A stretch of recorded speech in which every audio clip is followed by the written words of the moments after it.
Now, TSL.aLive could win this right now. This is the third game. He's only one game away. Yeah, he's up 2-0 right now. And if he wins this game, it's pretty much all said and done. TSL.aLive will be the grand winner of the Mapmaker tournament. So here he is at the top left-hand corner. The map is Alistar Deluge. Very possible here that we're not going to see this go to my favorite map, Sanford Mist, which makes me a little sad. But oh, that would be sad if the finals weren't played without that, but that's okay. Who knows here? His opponent down here in the bottom right-hand corner is GoSu.Gatored, and a guy who certainly has the potential to take a couple games. Thought he could have won game number 1 on Atlantis Spaceship after he lost his third and made the counterattack and killed 2 bases. I actually think if instead of going after the undefended 4th, if he had just pushed right into the natural, I think he had the units to actually do that before Alive was able to re-macro and produce a bunch of stuff.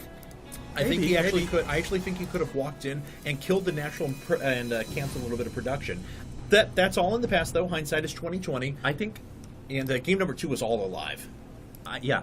I think on the game you were just referring to, which was on the big map Atlantis Spaceship, I think Gatored would have easily won that game if he had rebuilt his Templar archives. Because he had 2,500 gas. Man. He picked off 2 or 3 command centers on that big push. He could have fallen back and made Templars and stormed the incoming army. Right. Because he didn't have Templar archives, that essentially costed him the game. So a big mistake there, and that blunder ended up basically costing him a big win in this series. All right, so Alive throwing down a little more conventional wall at the front. Now, the last time we saw Alive play Alistar Deluge, he decided to wall right down at his natural and put a second Rax back here. And that was against a Protoss player as well, so he's taking a little bit different approach this time. Yeah, he's taking a different approach. It looks like the probe is going to make its way inside the main. We'll see if Gatored goes for that gas steal, which he did in the last game. Although that was in response, I believe, to a 3 Rax, so interesting. Gatored now being chased away by the SCV, the Marine in production, and Gatored also adding on that cybernetic score. So everything looks great right now in terms of a potential macro game, and this is certainly a map where we can have some macro action as well. And Gatored has done that add-on block in all 3 games now. In this circumstance, it's going to be a little bit better. Yeah, the last one I didn't agree with. Right, and the other one's in the middle of the map. Big deal. Alive just picks up, moves over, and sits down. It's fine. Whatever. That's cool. Is Gatored going to finish this? No. Okay. And then it really doesn't bother Alive this time around either. So maybe it prevented him from doing some sort of very, very fast quick Reaper push. Yeah, but I mean, it's really not all that big of a deal. The probe does make its way up, though, and sees no add-on. And we just had 100 gas used on a factory. It's proxied. Oh, God. Oh my God, Alive, you crafty devil! For a second there, I was actually, that's a very interesting wall, because that's usually what Terrans do against Zerg. But for him to build the barracks there, so Gatored is going to see the proxy factory. Yep. Yeah, I was going to say, that wall-in was very interesting, because there's not a lot of times when Terrans will fully wall off with the barracks, and I see now why he was doing that. He was trying to hide the proxy factory, but that's been discovered now, and I don't think that's going to work. Not at all, and it looks like he's just going to turn this into an expansion, but a late tech lab there, and Gatored definitely has, if even just an incremental small, an advantage in this game. Oh yeah, that's a huge advantage actually. Big build order disadvantage for Alive now. That factory is just going to be wasted. It will have to be canceled. He'll get those funds back, but all that time he invested into that factory could have been a quicker command center, obviously. So if there's a chance now for Gatored to win this game, now is certainly the time. And Alive putting up racks number 2 and 3. A pretty standard fare. 1 Rax FE into 3 racks, and it looks like he's going to produce. I like the decision to go ahead and produce Concussive Shell, though. That way, if Gatored decided to follow this up with a Stalker push or something to test the waters, yeah, then the Concussive Shell would have done very well against the Stalkers. Yeah, Alive knows that he's behind right now, and he doesn't want to die to a big push, so he's getting the Conch Shells. And Gatored is going to go ahead and expand. And interesting, I mean, he produced the 3 Stalkers as if he was going to do a Stalker rush, and then holds 1 back at home and expands. This is an interesting build. I usually don't see the 2-gate expand out of Protoss players. I think this may have been in response to, the Conch Shell's finishing there, and he gets away! He gets that Stalker away. I thought he was going to go down. No, don't! I knew he wanted to put the less hurt one to the back, but they were out of range. Just yeah, go. I thought that Stalker was going to die, but he will get it back. And now 3 Stalkers at the ramp, as well as 2 sentries. It looks like he'll be able to hold this off pretty well. 1 force field goes down, and Alive continuing to bleed forces into Gatored's army. So I think Gatored going for that 2-gate Nexus was really in response to seeing that proxy factory. Oh, he saves that Stalker as well. Man. So Gatord's in a pretty good spot here. Oh, does end up losing one Stalker, but cleans up the vast majority of his opponent's army. Gatord's in a good spot. He's got 2 gates down now. Let's see if he actually ends up moving into Robo, or if it's going to be just continued gates. There's 3rd, 4th, and 5th gate. So it's either 5-gate Robo or 6-gate at this point. And no Forge to do some sort of +1 or anything like that. Okay, so it's probably 5-gate Robo, I would imagine. Mailers to access hello. It has an upside-down head. Yeah, that is kind of weird. Mutated. Back on the live side, Bunker going down, nothing too out of the ordinary, producing off of 3 racks. Stim's a long way away, Combat Shields is a long way away. So Alive really has to hold on for everything he's got, because a 5-gate is actually going to be supremely powerful. Though, it depends on whether or not he wants to be aggressive with this 5-gate. It looks like he's throwing up a pylon, so he will shorten his reinforcement route in a major way. Yeah, that pylon's going to help clear it, though. He's making 4 more gates. That was just the ones that were up the back. Yeah. So it's 6-gate altogether. So he is going to go for 6-gate aggression now. That makes a lot of sense to me. Doesn't want to get into a macro game against Alive, and he knows he's got an advantage right now, so he's going to keep his foot on the gas pedal and hope he can basically strangle his opponent to death. 4 Marauders make their way out on the field. They may be able to scout the 6-gate impending, and if he does, he'll throw up a couple of bunkers at the front door. That's huge. And one Stalker goes down. The Marauder's actually running away, so he gains himself a little bit of unit equity there. He did see the units that were sitting here. I don't think he could tell that it's a 6-gate, though. He's not making any bunkers. Has he actually scouted? Oh, there's a bunker. Let's see here. Oh, he scouted exactly nothing. Yeah. And the window of opportunity now for GoSu.Gatored is closing up. He needs to push now before the second bunker goes up. I don't know what he's waiting for. This is it. This is his time to shine. Pylon goes down, does not get canceled. Oh, 3 Marauders are trapped. Alive does move away, but he's forced a lot of the energy out of the sentries. Yeah. 5 force fields there. We're going to see if that's enough. Alive already pulling a few SCVs to the front. Yeah, it needs to come up right now. This is his window of opportunity. He's got so many forces here. SCVs on hold position. Great micro right there, but the force fields now going down, and those SCVs are going to bite the dust. The bunker getting focused as well. One bunker explodes in a big detonation. The second bunker will not go down. Wow, Alive actually with a great hold there. Yes, he loses a few workers, 12 as a matter of fact. He is down by 13 altogether, but he killed all of the Zealots and took all the energy away from the sentries as well. So, but Gator didn't lose his main core arm. I agree. Unlike the last I'm just saying that happened. Alive made a great possibly as good of a hold as he could have there. Yeah, I agree. He keeps a bunker alive, keeps it repaired. All of his units are still intact for the most part. He lost a few workers, but things could certainly have been a lot worse. Yeah, that could have gone way, way worse for Alive. But, I think Gatored gets credit there for doing a good attack.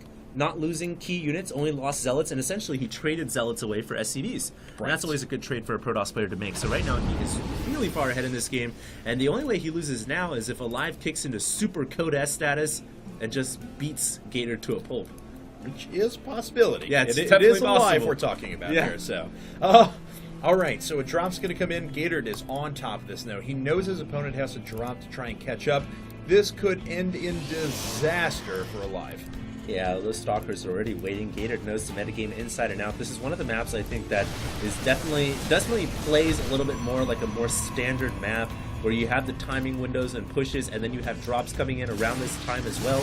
So these medevacs are going to meet their demise unless Gatored isn't paying attention. It was the perfect place to drop, actually. Yeah. That ended up actually being the perfect place to drop, and Alive is actually going to kill a lot of units here. He could pick off the Forges, which would be absolutely huge, but it looks like the Zealots make their way back in time. But now the front door is open and exposed, but the sentries walling that off. Beautiful play by Gatored. Gatored's got to make more sentries, so he needs to keep this force fielded away, or else he's in a lot of trouble. I've got to say, though, Alive just got himself right back into this game, because that standing army you were talking about is gone. There are no Stalkers on the field. Actually, the first 2 just warp in once again. And Alive, oh my god, he's going to drop everything into the main. Oh my god, he just completely outplayed Gatored despite the disadvantages, and he is just going to roll this Protoss army now. There's not enough Stalkers here. The force fields go down, but I don't think there's enough Stalker support. Oh, beautiful pickup as well. A few Zealots are going down without doing any damage.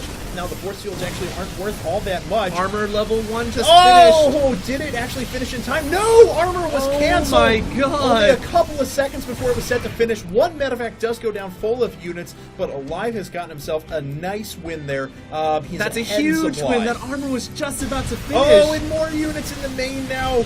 Workers are going down. He's actually equalized the amount of Workers lost. He's right back in this, even ahead economically. And he's dropping the main at the same time. Oh my god. This is such a brilliant play from ALive. It looks like ALive's main drop will probably get cleaned up, and his natural drop will get cleaned up as well. I think he cleared it up. Yeah. All of a sudden, Gatored looking good as he clears up both drops. Okay. All right. So I think maybe ALive getting a little bit too gun happy right there, a little too trigger happy. RoboBay. And I think he just gave it right back to Gatored in terms of supply. Look, he's down by 30 right now. He's 25. 16. Yeah. 16. It just went up to 22 there, but yeah. No, he's still behind though. I agree. That's okay. And so ALive now, though, let's see how many barracks he's on. It looks like he's producing 3 more, so he's eventually going to be on 6 racks. Engineering Bay, double Engineering Bay, actually producing quite a few upgrades. He's got an armory coming up as well. And it looks like we're going to sit on 2 base versus 2 base for a little while. And charge out Archon on the way for Gatored. But, you know, really interesting trades back and forth. I reiterate again, I really feel like ALive overcommitted there. He should have cut his losses, actually not even losses. He should have taken what he got out of his dropships and pulled out and saved the majority of his army. But since he continued to go at it, you know, he left his medevacs at further risk, and eventually he lost everything. So now he had to remuster his entire army, but he is behind and backed in supply. So I think we're right back to square one. I think Gatored has the advantage in this game, and ALive is going to have to bust out some more code-ass moves to get back in it. All right, we'll see if he can. There is a 3rd base coming up for Gatored now, so maybe this is his No, he's got his own 3rd base finished. He's actually going to sit that over at the gold. Once again, he's going for the gold, but Gatored has a good read on this now. The observer is flying overhead, so... Yes, he knows what's going on right now, so he can get a good beat on that gold. He won't let himself get beat economically like he did on the last map they played on, which was Zukudar's Rift. And in response to this now, he can obviously strike the gold expansion. He can obviously grab another Nexus, I suppose? Nah, I think that's too risky. The 3rd base is fine. He just needs to take down the gold. I think he's got a window with the Colossus range coming up. That's what he needs to exploit. And that's going to hit in 100 seconds from now. Any Colossi on the field? Yeah, there's one up. There's that big guy. No Vikings haven't started yet. It's pretty much just MMM coming up now as ALive does transfer a ton of SCVs over to the gold, so his economy is actually going to spike here. Oh my god! Yeah. Now, part of that's the reason because we actually have a bunch of probes being Maynarded over as well. Unfortunately, he does it just a little bit too early, and most of those probes are actually going to start heading back home. Hopefully, he turns those around, where he's just sacrificed quite a bit of economy. Ooh. Yeah, he just sacrificed some economy. And look at that. ALive's actually pulled ahead in supply. By a lot. Yeah. I mean, he's got the gold right now. Every time a mule returns from the gold, it's essentially making a marine. That's 50 minerals every time the mule returns from the gold. So that's a lot of money. Yeah, it really is. And ALive right now is looking pretty strong. He's at 173 over 157. The Code S macro kicking into high gear. And I can't believe it. I think if Gatored had attacked then, I think he just went from a for sure win to ALive is now favored. I don't know how it happened. He just straight up got out macroed. Yeah, in a big way. I can't believe it. I mean, he's now behind in supply. I don't know what Gatored was doing. I'm sure he was playing well, but ALive's just playing better. ALive's just waiting for 2-2 to hit now. ALive is going to max in about 5 seconds. Oh, God. And Gatored is still at 170 supply. This is incredible. Okay, does he have units in position for the drops? He does. ALive's probably going to have to get away. He picks off one medevac. He picks off a second medevac. No, he's going after the units now. Okay, he is actually going to clean this up. But, hold on. ALive actually being pretty strong at the moment, taking out a ton of things. Now, eventually the Colossi will come in, and that was a favorable drop for Gatored. Yes. Gatored cleared that up without losing too many forces, so that was good for Gatored. A little bit of a mistake by ALive, but now ALive has an opportunity to pick off this Nexus as all the forces are out of position. And Gatored warping in some more stuff, but that gold has just proven to be so good for ALive. Look how many units he's bringing in. He's already got Vikings up with +1 weapons on the way. 2-2 is just about to hit. He's actually making 4 Vikings at a time, so he is actually going to have his anti-Colossus defense in place pretty soon. How are the upgrades for Gatored doing? I believe he's on 2-3. Yes. Okay, so he's got a little bit of an upgrade advantage, but those Vikings are really going to be able to dispatch of the Colossus, so the tech advantage isn't really there. And Gaterd right now needs to get Templars out. He needs to get Psionic Storm. He's got tons of gas banked up right now. There's a Templar Archives on the way. 6 ghosts are at the Quite a few ghosts. One ghost will go down, though, without getting an EMP off. That's pretty big. And the second ghost gets its EMP off. Doesn't quite hit all the sentries, though. It struck some of the stalkers. And there you guys see the reduced range of the EMP Shockwave really coming into play. But what an interesting little situation we have right here, as Gaterd is in the middle between the natural and the third. And he's poised to make an attack right now. And both players are maxed at the moment. We're going to see if... There's a stim! Oh! Stim goes down. There's Vikings are actually tearing through the Colossi. They're just not providing any benefit. The EMPs are doing their work. And look at this flank. That flank is going to prove to be so effective. These Archons have actually not been utilized yet. Gaterd, GG's!